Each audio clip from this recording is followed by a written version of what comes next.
In section 6, we're looking at two new quadrilaterals that are not parallelograms. We will first look at the trapezoid. Now, our definition of a trapezoid is it's quadrilateral that has exactly one pair of parallel sides. This means it cannot be a parallelogram, which would have two pairs of parallel sides. So if it's exactly one pair, we can call those parallel sides the bases, and the sides that are not parallel will be called the legs. We also have angles that go together, and we talk about a pair of base angles. The pair of base angles will go with a single base, so they're not necessarily congruent, but they go with a single base. And then there's another pair of base angles up on the top. We also have a special trapezoid called an isosceles trapezoid, and just like isosceles triangle, the two legs are congruent. Our first theorem is about that. If those are congruent, then that means our angles are going to be congruent. The base angles that go together are also going to be congruent. We also can look at an isosceles trapezoid, and if we draw these diagonals, those diagonals are also congruent. So if we want to show those properties there, let's start with showing that the base angles are congruent. One way that we could do that is by constructing a parallel line. So if we construct a line parallel to the other side, notice we already knew that the two top angles are congruent, but by constructing this one to be parallel passing through this point, we'll know that these two angles are congruent because they're corresponding angles. Now also, since this was originally, we started with an isosceles trapezoid, we know that these two sides are the same. Well, now that we've constructed this parallelogram, we know that these opposite sides are also congruent, forming a isosceles triangle over here.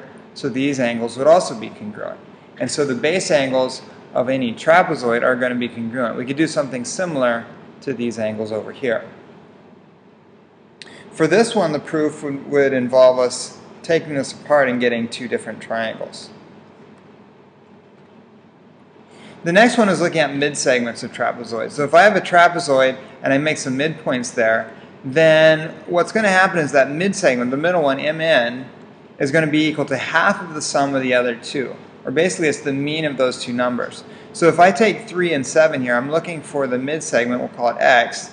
X would be equal to 1/2 of their sum. So 1/2 of 10 is going to give me 5. Notice that that 5 is, as we go from 3 to 5, I'm adding 2 to get there and then 2 to get to 7. It's right in the middle of each of those. And so I can do the same thing over here. Even if I have a different part, I could do this algebraically where I say I've got the 8 equal to 1/2 of, if I'm looking for the side y, half of 5 plus y, and I could solve that. But a lot of times we can solve this kind of by looking at it. From 5 to 8, I'm adding 3, so if this is in the middle, how much more do I need to go from 8 to y? I'm going to add another 3, telling me that this would be 11. Okay, this one we'll have to solve algebraically because we have x's involved in here. We know that the x plus 2 is our mid-segment, and so it'll be the mean of the other two. 1/2 of 4x minus 10 plus the other side 8. Simplifying, we're going to get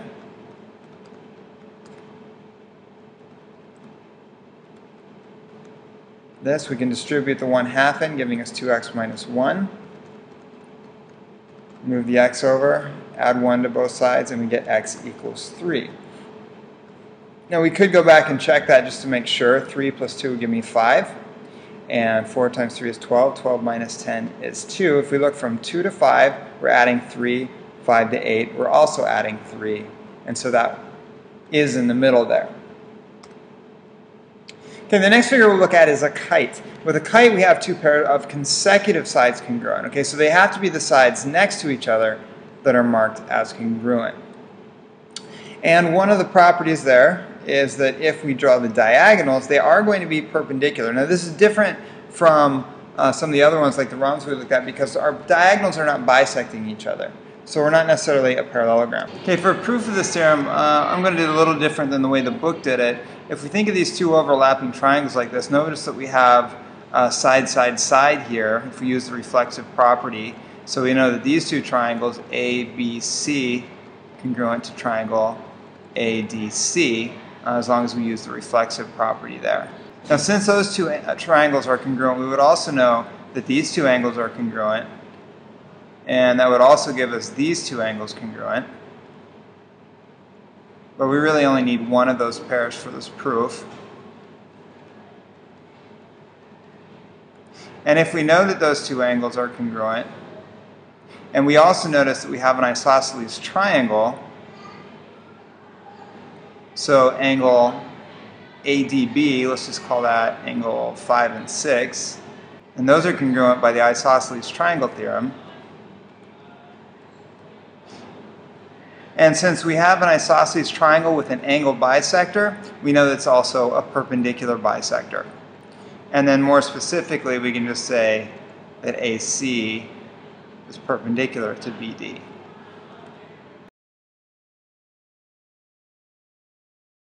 Okay, in the next part we're going to look at finding angle measures in kites. So if this is 52 degrees, basically angle 3 is going to be equal to that. Also, since angle 1 here is in the middle, it's going to be perpendicular, so angle 1 is going to be 90 degrees. We can then look at angle 2, since we have right triangles in here, and we have the 52 and the 90, then we know that we can just subtract from 180.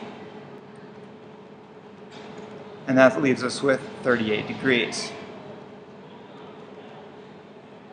So I did it a little bit out of order, but because it made more sense to do it that order. Okay, so just as a summary of everything we know about quadrilaterals, quadrilateral is any four-sided figure, but we can split it up into 3 distinct categories. Kites, we only have exactly 2 pairs, no parallel sides in a kite, so a kite cannot be a rhombus also, they're different. Parallelogram has to have 2 pairs of parallel sides, but then we know other properties about it. A rectangle then is a special parallelogram with 4 right angles, and a rhombus is a special parallelogram, all 4 sides congruent, and then a square would be a combination of those 2 things. A trapezoid then is different from the parallelogram because we only have 1 pair of congruent sides, and then isosceles trapezoid, which is a special trapezoid.